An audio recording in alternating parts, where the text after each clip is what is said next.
Makapakinig po tayo at nasa ganoon magkaroon din tayo ng idea ano naman po itong ating company and product na napaka-amazing po na pinopromote po natin. So, sit back lang po, relax, makinig at later on, pwede po tayo mag-inquire, pwede magtanong o kung meron po tayong pen and paper, mas maganda mag-take down notes tayo para later on, meron po tayong pwedeng maitanong at yung mga dapat na pwede ninyong malaman pa regarding sa ating company. So, ngayon po, we would like to request everyone, lahat naman po tayo may cellphone, tama? Paki-turn off na lang po into a silent mode. Yan. Tapos, kung meron po kayong mga importanteng tawag na inaantay, pwede po natin sagutin sa labas, in courtesy po dun sa magsasalita later. Okay? And sa ngayon po,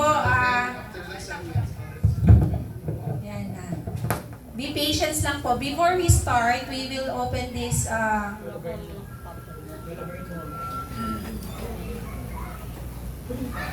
We will open po with a prayer. So we would like to call our coach here.